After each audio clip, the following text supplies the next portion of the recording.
എന്തിനിവിടെ വന്നു? വഴക്ക് വീണ്ടും വില കൊടുത്ത് വാങ്ങിക്കാൻ വന്നിരിക്കുകയാണോ? ആ, വില ചേരുമെങ്കിൽ വാങ്ങാമെന്നുണ്ട്. ഞാനൊന്ന് ചോദിക്കട്ടെ, എവിടെ നിന്നാണ് വരുന്നത്? പറയില്ല. വീടും വേണ്ടപ്പെട്ടവരും എവിടെയാണെന്നെങ്കിലും പറയാമോ? പറയൂല്ല. എന്റെ പേര് അമ്പു. എന്നെ ഇഷ്ടമാണോ എന്ന് അറിയണം, എനിക്ക് പോകണം. ഇതെന്ത് ചോദ്യമാണ്? നിങ്ങൾക്ക് ഭ്രാന്തുണ്ടോ? എനിക്ക് ഭ്രാന്തില്ല, പക്ഷെ നിന്നെ കാണുമ്പോൾ എനിക്ക് ഭ്രാന്ത് വരുന്നു. ഞാൻ പോകും. ഓ, ഇതെന്ത് ശല്യമാണ്! കൂടെ വരണ്ട, ആരാനും കാണും. പിന്നെ എപ്പോ കാണാം? നാളെ രാത്രിയിലോ?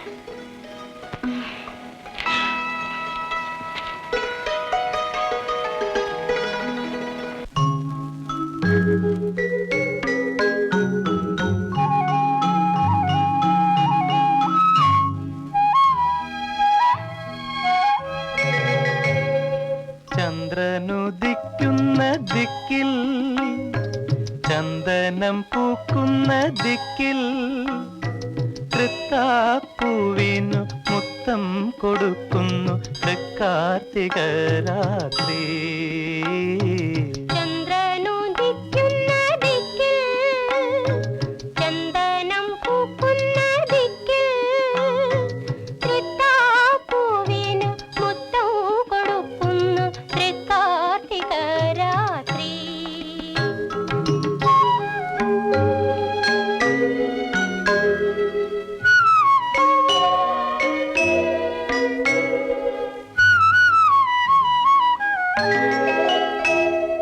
നിറപറതൻ മുൻപിൽ,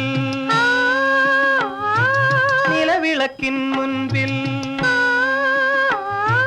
നിറപറതൻ മുൻപിൽ, നിലവിളക്കിൻ മുൻപിൽ, നെറ്റിയിലിലക്കുറി തൊട്ടവളെ നിന്നെ മറ്റൊരു തൊടുകുറി ചാർത്തിക്കും.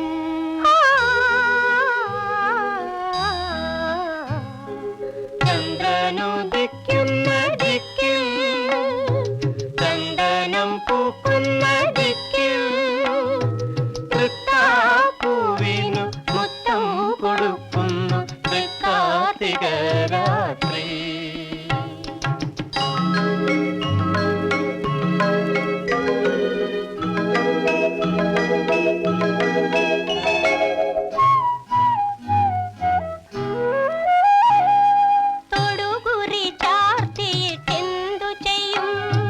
മുടിയിൽ പുതിയൊരു പൂതിരുകും, പൂവണിയെന്തു ചെയ്യും?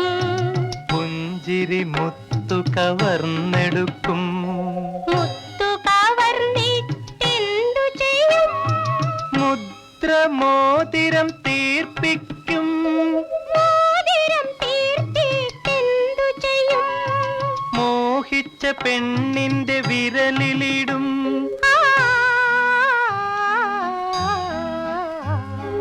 ചന്ദ്രനുദിക്കുന്ന ദിക്കിൽ, ചന്ദനം പൂക്കുന്ന ദിക്കിൽ, തൃത്താപ്പൂവിനു മുത്തം കൊടുക്കുന്നു തൃക്കാർത്തിക രാത്രി.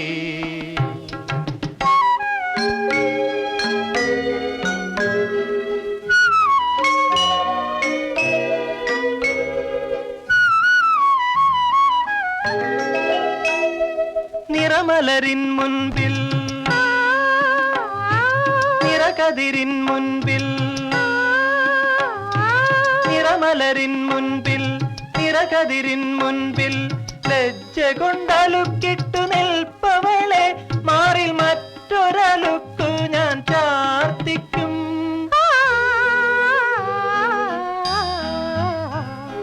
ചന്ദ്രനുദിക്കുന്ന ദിക്കിൽ, ചന്ദനം പൂക്കുന്ന ദിക്കിൽ, തൃത്താപ്പൂവിനു മുത്തം കൊടുക്കുന്നു തൃക്കാർത്തിക രാത്രി. ചന്ദ്രനുദിക്കുന്ന ദിക്കിൽ. അനീഷിന്റെ ആശയുടെ വളരെ നല്ല പെർഫോമൻസ് ആയിരുന്നു. നിങ്ങൾക്ക് സ്വന്തമായിട്ട് എങ്ങനെ ഫീൽ ചെയ്യുന്നു? നിങ്ങൾ ആ റിഹേഴ്സ് ചെയ്ത അതേപോലെ തന്നെ, അല്ലെങ്കിൽ അതിലും ഒരുപടി മുന്നിലായിട്ട് വന്നു എന്ന് തോന്നുന്നുണ്ടോ? എൻ്റെ ഫീലിംഗ് റിഹേഴ്സൽ ചെയ്തപ്പോൾ കുറച്ചുകൂടെ നന്നായിരുന്നു. എനിക്ക് കുറച്ച് ടെൻഷൻ ഉണ്ടായിരുന്നു. അതെയോ? അനീഷിന് എങ്ങനെയായിരുന്നു? എനിക്ക് നന്നായി ചെയ്തെന്ന് തോന്നി. തോന്നി. ആ ആദ്യത്തെ ഒരു ചമ്മലും ഇതുമൊക്കെ മാറിയോ? ചമ്മലില്ലായിരുന്നു. ഇല്ലായിരുന്നു. ഓക്കെ, അപ്പൊ നല്ല പെർഫോമൻസ് ആയിരുന്നു എന്നാണ് ഫീൽ ചെയ്തത്. അപ്പൊ നമുക്ക് ജഡ്ജസിനോട് ചോദിക്കാം അവർക്ക് എന്താ പറയാനുള്ളത്. വേണു സാർ? എനിക്കൊരു ചമ്മലുണ്ടായിരുന്നു. മറ്റൊന്നുമല്ല, നസീർ സാർ എന്താവും എന്നുള്ളത് പാടുപെടല്ലേ നസീർ? ഞാൻ ബെറ്റ് വരെ വെച്ചു. ഒറ്റ കുഴപ്പമില്ല, നന്നായിരുന്നു. ഏറ്റവും കൂടുതൽ നന്നായ ആശയാണ്.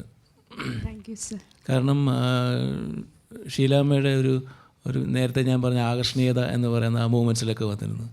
അതിൻ്റെ ഒരു ഒഴുക്കുണ്ടായിരുന്നു ടോട്ടൽ മൂവ്മെൻറ്റ്സിന്. മോൻ നസീർ ചെയ്തപ്പോൾ നസീറിൻ്റെ ചെയ്യുമ്പോൾ ഒരു സാധനം കുറച്ച് നടക്കുമ്പോൾ കുറച്ച് സ്റ്റിഫായിരുന്നു മോന്. അത് നന്നായിരുന്നു. മൊത്തം നമുക്ക് കേൾക്കുമ്പോഴത്തേക്കും നമുക്ക് ആ പാട്ടിൻ്റെ കൂടെ നിങ്ങൾ ചേർന്ന് പോയി, വേറിട്ട് നിന്നില്ല. പാട്ട് എവിടെയോ കഥാപാത്രം എവിടെയോ അങ്ങനെ ആയില്ല. ആശയുടെ ഏറ്റവും വലിയ ക്വാളിറ്റി എന്ന് പറയുന്നത് ആശ വളരെ പ്ലസൻ്റ് ആയിരുന്നു. മനസ്സിലായി, ഒരു വളരെ ഗ്രേസ്, ആ കാലഘട്ടത്തിൻ്റെ ഗ്രേസ് ഉണ്ടായിരുന്നു മൂവ്മെൻറ്റിനൊക്കെ. നന്നായിരുന്നു. Thank you sir. പക്ഷേ അനീഷ് ഓവറോൾ നന്നായിരുന്നു. അത് നല്ല പീസായിരുന്നു. Thank you sir. അനീഷ് കുറച്ച് മിമിക്രി കയറി വന്നോന്നൊരു സംശയമല്ല, അതുണ്ടായിരുന്നു. അങ്ങനെ അല്ലാതെ പറ്റും. പിന്നെ സോങ്ങിൽ you try to create your own Naseer sir. ഇത് ക്ലിയർ കട്ട് ഒബ്സർവേഷനാണിത്. ഇതിപ്പോൾ നമ്മൾ വെറുതെ ഒരു ഗോൾഡൻ ഓൾഡീസ് എന്ന് പറഞ്ഞിട്ടുള്ള റൗണ്ട് മാത്രമല്ല അത്. ഈ റൗണ്ടിൽ നിങ്ങളെങ്ങനെ നിങ്ങൾ സംഗതികൾ എങ്ങനെ ഒബ്സർവ് ചെയ്യുന്നു എന്നുള്ള കൂടിയുള്ള ഒരു ടെസ്റ്റാണത്. അത് നമ്മൾ കാണുകയാണ്, ഓഡിയൻസ് കാണുകയാണത്. അപ്പോൾ അത് നമ്മൾ കൃത്യമായിരിക്കണം. ആഷയുടെ ഷീലാമ്മയുടെ ബോഡി ലാംഗ്വേജ് കൃത്യമായിരുന്നു. അത് അവരുടെ ഒരു വാക്കിംഗ് സ്റ്റൈലും ആ ഒഴുക്കാണത്. അത് ഗ്രൂമിങ്ങിൽ അത് ഉണ്ടായിരുന്നില്ല. അപ്പോൾ എന്നെ സംബന്ധിച്ചിടത്തോളം ആശയ്ക്ക് അവിടെ ചെയ്തതിലും കുറവാണ് തോന്നിയെങ്കിലും എനിക്ക് അവിടെ ചെയ്തേക്കാളും നന്നായിട്ടാണ് എനിക്ക് തോന്നിയത്. പിന്നെ എനിക്ക് ഈ ആ ചെടിയുടെ കാര്യം അതെനിക്ക് തോന്നി, എന്തിനാണ് ഇപ്പോൾ ഇതിൻ്റെ ആവശ്യമുണ്ടോ?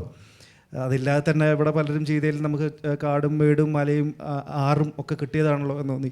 പിന്നെ എനിക്ക് തോന്നി അല്ല, പ്രോബബ്ലി അതിന് ഒരു സുഖമുണ്ട്. പഴയ പടത്തിൽ ഇപ്പം എന്നോട് അടൂർ സാറൊക്കെ പറഞ്ഞിട്ടുണ്ട്, പിന്നെ ഈ ആർട്ട് ഡയറക്ടേഴ്സ് എന്ന് പറയുമ്പോഴേക്കും കുറേ അസിസ്റ്റൻസ് ഉണ്ടാവും. അപ്പം അവരെല്ലാവരും ആദ്യം ചെയ്യുന്ന കുറേ പൂവുണ്ടാക്കില്ലാണ്.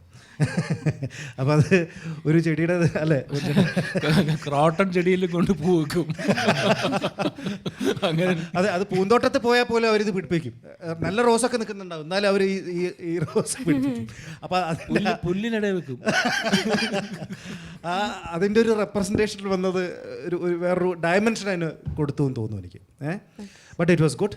Thank you very much. Please അടുത്തതിലും ഇങ്ങനെയൊക്കെ തന്നെ പറയിപ്പിക്കണം. Okay, all the best. Thank you sir.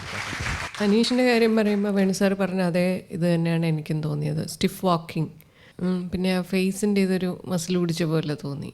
Relax ചെയ്യായിരുന്നു കുറച്ചുകൂടെ. ആശ ചില സ്ഥലത്ത് പാടിയില്ല, ലിപ്പ് ഉണ്ടായിരുന്നില്ല.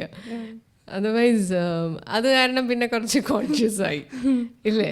മൊത്തത്തിൽ നന്നായിരുന്നു. പക്ഷേ ഈ ചെറിയ ചെറിയ മിസ്റ്റേക്കുകൾ ഇനി ശ്രദ്ധിക്കണം കേട്ടോ. തീർച്ചയായിട്ടും. Okay, good luck.